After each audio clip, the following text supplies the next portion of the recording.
Reaction So video makikita nyo, Cobra King about yung nasa this. larawan. Magre-react tayo sa video nito. Kung saan, pinagpapalo ng mga tao yung Cobra. Ang video ito ay pinalabas pala sa KMJS noong nakaraang linggo. Dito makikita mga taong pinapatay ang King Cobra dahil sa takot nila na sila ay maunahang matuklaw ng Cobra. Kasi ang King Cobra o Banacon ay ang pinakamahabang makamandang na ahas sa buong mundo. Ito ay sikat sa pagiging mabangis nito at lubhang mapanganib. Nagsisilabasan na ngayon mga ahas kasi sobrang init na ng panahon.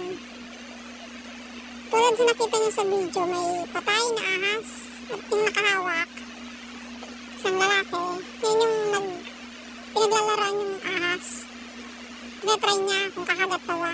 Hindi niya alam, pag-try niya sa kamay niya, hindi niya alam, nandun pa yung virus. Ayan.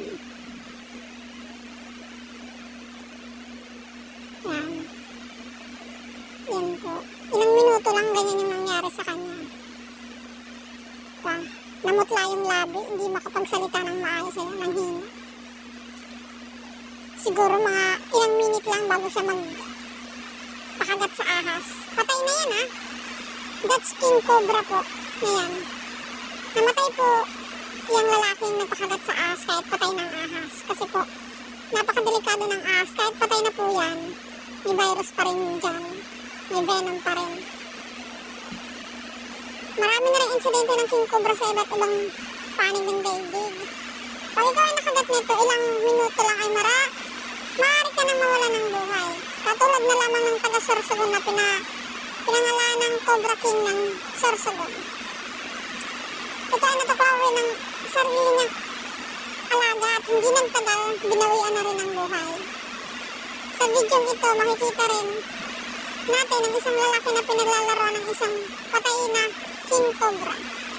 Ngunit ang hindi niya alam na nakakalason pa rin ito kahit ito wala ng buhay. Iyan yung Cobra. Napakadelikado niyan. Kaya para po sa lahat, mag-iingat po tayo palagi.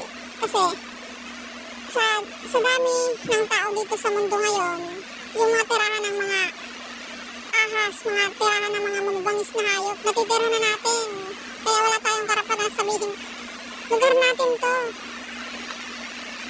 Kaya mag-iingat po tayo. Lalong-lalo na sa mga ahas na makamanda.